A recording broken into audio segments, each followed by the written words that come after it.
Hello everybody, I'm making this video to encourage IMGs, internationally trained medical graduates, who are applying for either CARMS or for the practice ready programs.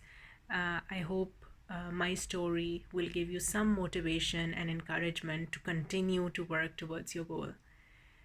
Okay, so a little bit about my background.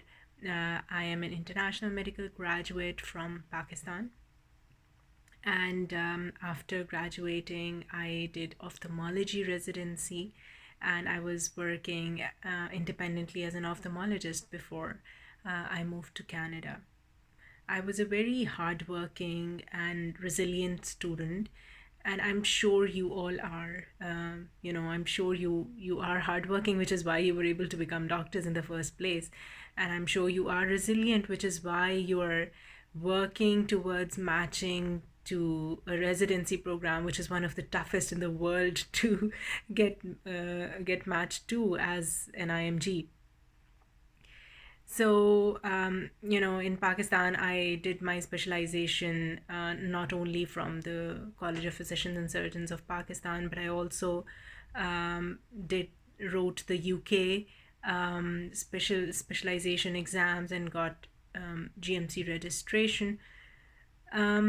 We applied for Canadian immigration around 2014, and 2015 our application got approved.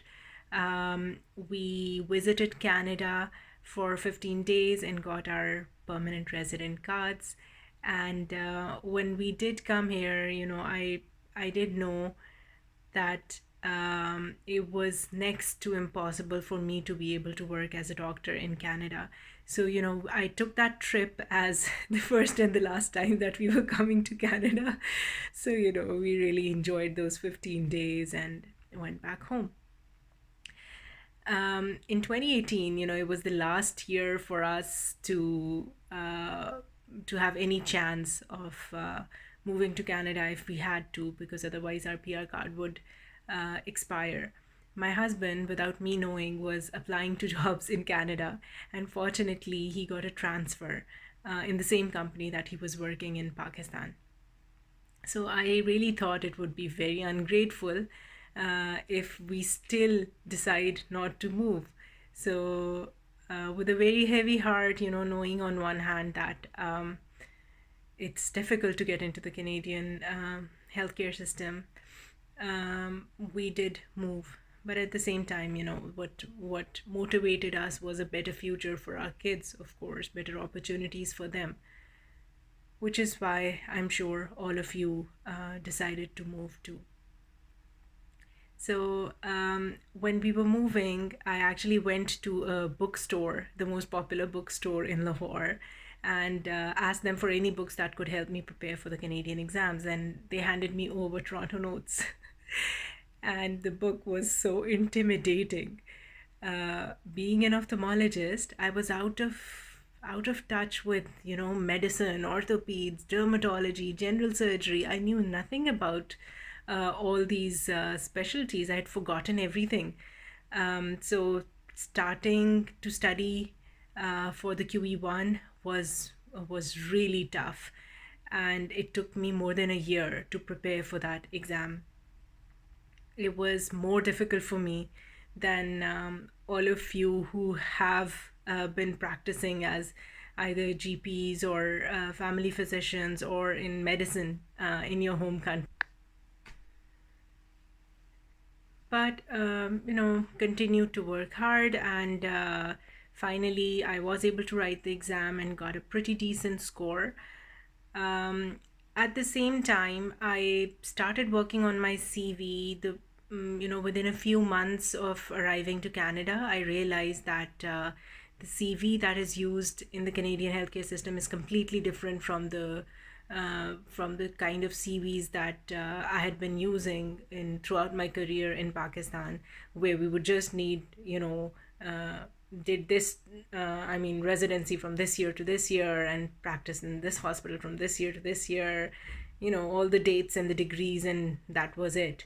But the Canadian CV is very different. So I got familiar with all the different sections of the CV. And from the very first year that I arrived in Canada, I started working on, building my CV, which is like adding things to those sections. So as I prepared for the exams, I also continued to improve my CV. After that, I did my NAC and fortunately got a very good score there too. At the same time, I did observerships while I was preparing for my QE1. And after passing the exams, I was able to get a clinical assistant job. So not just one, actually. I switched around, I guess, two jobs. So everything that I did was, in a way, adding up to my CV. So there was something I was getting out of every work experience that I could put in my CV. And at the same time, being able to connect with physicians from whom I could request LORs for the future.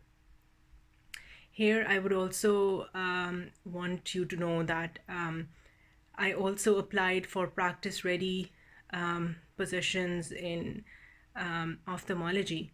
And although I got eligibility, so I got a letter saying I was eligible to work as an ophthalmologist in Alberta under supervision for a couple of years and then independently, but I never got a position. So, just to tell you that I kept my doors open, my options wide. So I was simultaneously trying to, apply to every possible sort of position that I could. After NAC was the CARMS cycle.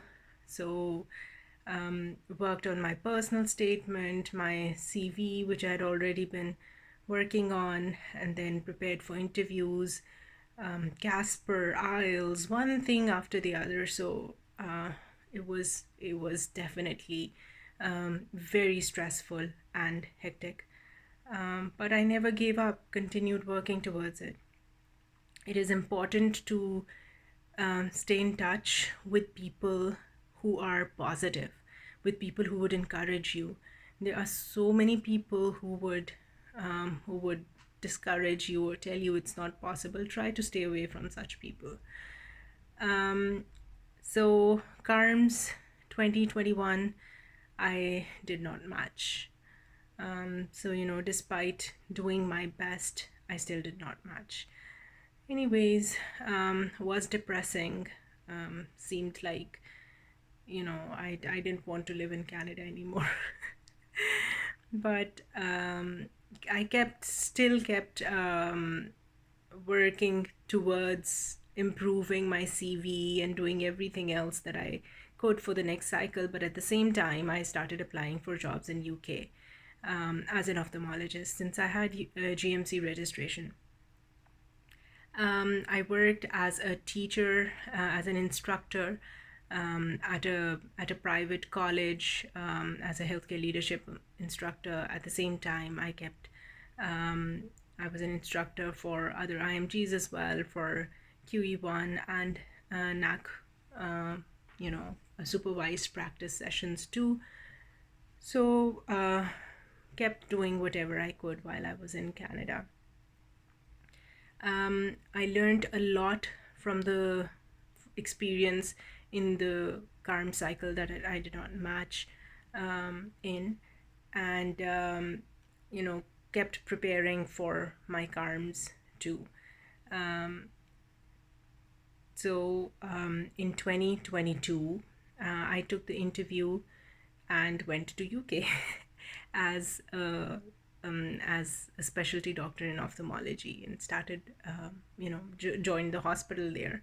But only a couple of days later, I found out that I had matched to the Family Medicine Residency in Canada. So, packed up everything and came back. Thankfully, I hadn't moved my family with me because we had planned they would move in the summer holidays when kids' school year would have, finished. So kids didn't want to move to UK at all, and I knew my family preferred to be in Canada.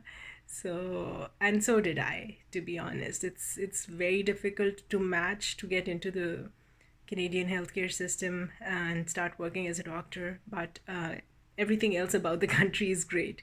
So, moved back, and now I'm a family medicine resident.